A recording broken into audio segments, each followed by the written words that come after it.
Good morning students.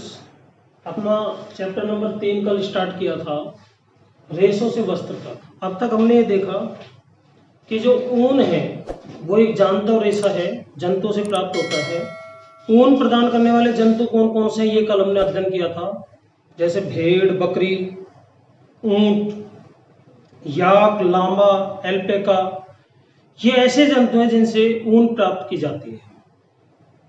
इनके शरीर पर दो तरह के बाल पाए जाते हैं, एक तो कुछ रूखे बाल होते हैं और एक कोमल बाल होते हैं, रोए जिनको कहते हैं। तो ये जो रोए होते हैं इनसे ऊन प्राप्त की जाती है। अब हम ऊन को किस तरह से संसाधित करते हैं, ऊन कैसे बनाई जाती है, ये अध्ययन कर रहे हैं। तो इसके कुछ चरण हैं। सबसे पहले ऊन की कटाई, फिर अभिमार्जन, छटाई, बर की छटाई, रंगाई और रीलिंग। ये कुछ स्टेप्स हैं जिनसे ऊन प्राप्त की जाती है। अब इनको एक एक करके हम समझते हैं, ठीक है। सबसे पहले बात आती है ऊन की कटाई। आप नाई के पास बाल कटवाने के लिए जाते हो तो कई बार वो एक मशीन यूज करता है, जिससे मशीन से यो क्यों एक परत सी उतार देता है, आपके बालों की उतरती जाती है। कोई दर्द होता है आपको? नहीं होता।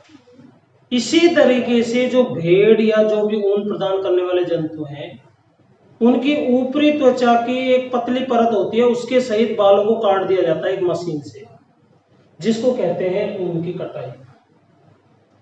यानी कि भेड़ के शरीर पर उपस्थित बालों को त्वचा की पतली परत के साथ काटना ऊन की कटाई कहलाता है।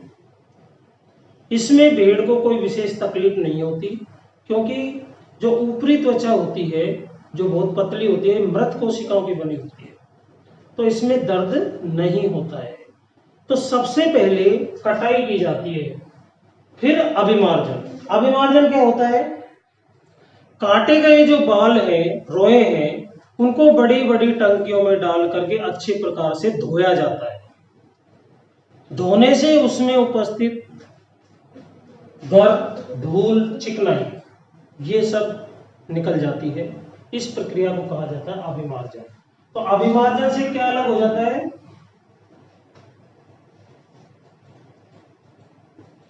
गर्द, चिकनाई और धूल पृथक हो जाती है। तो ऊन या ऊन प्रदान करने वाले जंतुओं के बालों को बड़ी बड़ी टंकियों में डालकर अच्छे प्रकार से धोया जाता है। इससे उनमें उपस्थित गर्द, चिकनाई, धूल पृथक हो जाते हैं। इस प्रक्रिया को कहा जाता है अभिमार्जन। फिर अभिमार्जन करने के बाद में छटाई की जाती है। छटाई में क्या करते हैं, जो ऊन जो प्राप्त किए गए, बाल प्राप्त किए गए ऊन के लिए, उनमें से कोमल और रोएदार जो बाल होते हैं उनको अलग कर लिया जाता है कारखानों में भेजने के लिए, क्योंकि उसी से ऊन बनती है।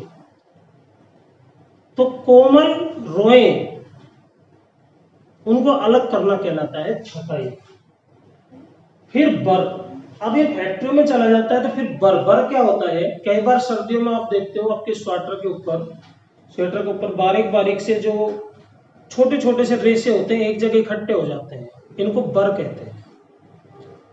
तो वो जो रोए भेजे गए फैक्ट्री में, उसमें से बर को अलग कर दिया जाता है, ठीक है। फिर रंगाई की जाती है। भेड़ के जो भेड़, ऊंट, इनके जो बाल होते हैं ज्यादातर भूरे, काले, इस तरह के होते हैं।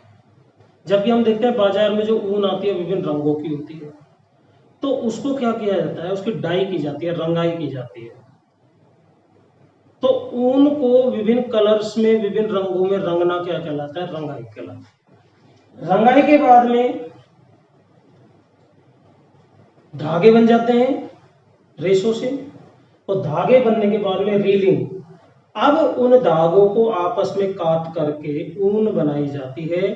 फिर ऊन को सुलझा करके उनके रोल बना लिए जाते हैं। इस प्रक्रिया को कहा जाता है रीलिंग। तो ये चरण है ऊन प्राप्त करने के। दोबारा समझे एक बार। सबसे पहले ऊन की कटाई की जाती है। तो भेड़, ऊंट, याक आदि के शरीर पर उपस्थित बालों को त्वचा की पतली परत के साथ उतार दिया जाता है एक मशीन के द्वारा, इसको कहते हैं कटाई। फिर बड़ी बड़ी टंकियों में उसको धोया जाता है, जिससे मिट्टी, धूल, चिकनाई आदि अलग हो जाती है। इस प्रक्रिया को कहते हैं अभिमार्जन। फिर छटाई करते हैं, उसमें से कोमल और रोएदार बालों को अलग किया जाता है, इसको छटाई कहते हैं। उन्हें फैक्ट्री में भेज देते हैं, उसमें से फिर बर को छांट करके अलग कर देते हैं। फिर रंगाई करते हैं, विभिन्न कलर्स में उसको रंगा जाता है, और फिर उसकी रीलिंग यानी कि ऊन में उसको बदला जाता है। उस ऊन से विभिन्न प्रकार के वस्त्र बनते हैं। ठीक है,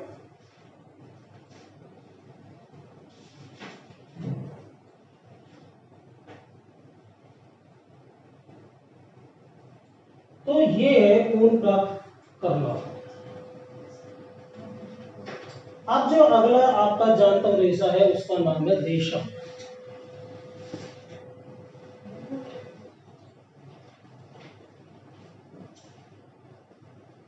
रेशम, रेशम यानी कि सिल्क, इससे बने हुए वस्त्र बहुत ही मुलायम होते हैं, महंगे भी होते हैं। रेशम एक जानतर रेशा है, और रेशम का ऐसा कहा जाता है कि रेशम का सबसे पहले जो एक तरह से आविष्कार कह सकते हैं, या रेशम कीट का पालन की जो शुरुआत हुई थी चाइना में हुई थी। तो वहां से बने हुए वस्त्र जब विभिन्न देशों में जाते तो चाइना मन माफिक अपने दामों पर उनको बेचता था। ठीक है, लोग ये चाहते थे कि रेशम का धागा किस तरह से बनाया जाता है, ये जानकारी हमें भी हो जानी चाहिए। तो समय समय पर विभिन्न देशों ने अपने अपने जो जासूस हैं वो चाइना में भेजे और पता लगाया कि किस तरह से रेशम प्राप्त किया जाता है।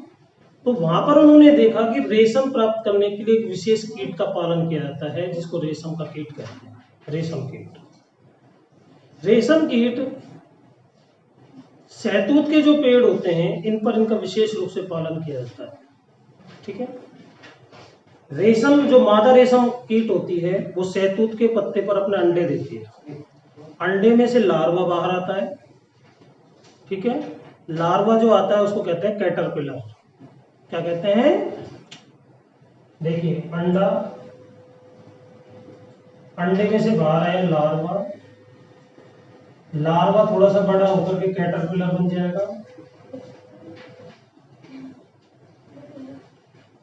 अब ये जो कैटरपिलर है, कैटरपिलर अगली अवस्था में प्रवेश करेगा, अपने जीवन चक्र की अगली अवस्था में प्रवेश करेगा, जिसको कहा जाता है प्यूपा।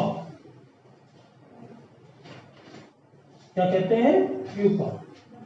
जब ये प्यूपा में बदल जाता है तो इसके जो आगे का हिस्सा होता है शरीर का, उस पर रेशम ग्रंथियां होती है। इन रेशम ग्रंथियों से एक तरल स्रावित होता है।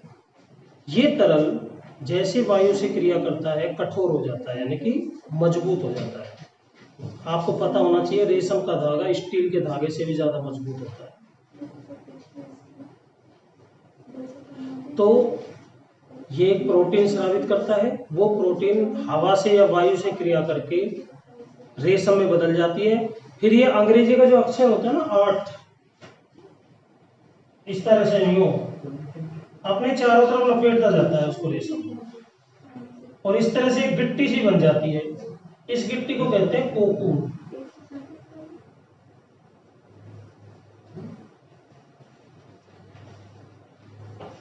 यानी कि इसने जो रेशम ग्रंथि है उसमें से रेशम स्रावित करा। रेशम को ये अपने रेशम के धागे को चारों तरफ लपेटता जाता है, और जैसे धागे की गिट्टी होती है इस तरह से गिट्टी सी बन जाती है। अपने जो गणित का अक्षर 8 होता है इस तरह की आकृति बन जाती